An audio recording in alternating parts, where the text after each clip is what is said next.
Pardon. Bonjour.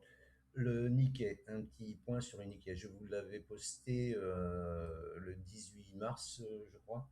18 mars. Et ben, j'attendais une cassure du biseau j'avais tracé comme ça, je crois, je sais plus. Et bon, il n'a pas cassé il a pas cassé le biseau. Enfin, il l'a cassé, il l'a réintégré. Et là, on voit bien qu'il y a encore une fois un biseau qui, statistiquement, doit casser par le haut pour une continuation. J'ai pris un point bas ici, parce que là, il y a un point haut ici, un point bas ici. J'ai pris un point bas ici, le point haut ici. Et là, il est venu rebondir 50%, 61,8 et 78,6. Il est venu rebondir dans la zone d'OTE ici.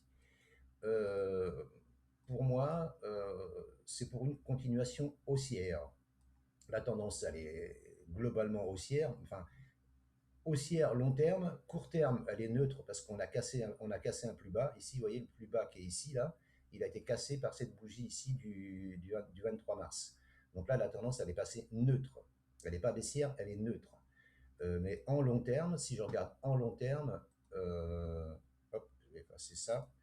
Tant qu'on ne casse pas ce plus bas ici, parce que le sommet ici, le creux entre les deux sommets, il est ici. Tant qu'on ne casse pas les 48 174, la tendance long terme, elle reste haussière. Vous voyez, le W, il reste haussier. Donc là, moi, pour moi, cela n'engage que moi, c'est pas un conseil. Je pense que là, si on casse le biseau, possible de prendre un achat, ou alors, pour les plus frileux, attendre un croisement 7-20. La 7, c'est la jaune, la EMA 7 et la SMA 20, la rouge. Au croisement 7-20, c'est possible d'acheter. Voilà. Ou alors attendre la cassure de la résistance. Ici, vous voyez, là, support, support, résistance, résistance, résistance. Voilà. Soit on attend la cassure de la résistance. Après, chacun, il suffit d'adapter la taille de sa position, hein. Mais pour l'instant, je pense que là, il faut chercher des achats si vous avez un setup. Voilà. Déjà, en N15, ça passe haussier. On va aller voir en N15. En N15, ça passe haussier. Pourquoi? Bah parce qu'on est au-dessus de la 200, la orange, au-dessus de la 7 et la 20 est en train de passer au-dessus de la 200. Donc là, on est en train de passer à la hausse en M15. Donc c'est du M15, c'est pour du scalping à la rigueur, oui, mais pour du long terme, long terme, il faut attendre un croisement 7-20 journalier.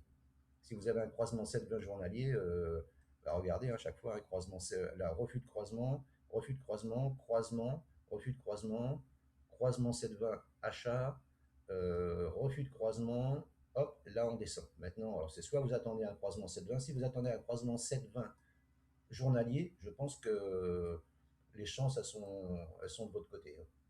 Voilà. Maintenant, ce n'est pas un conseil, c'est juste ma vision que je vous partage. Et puis, c'est tout. Si cette vidéo vous a plu, n'hésitez pas à commenter, partager, liker et abonnez-vous. À bientôt. Ciao, ciao.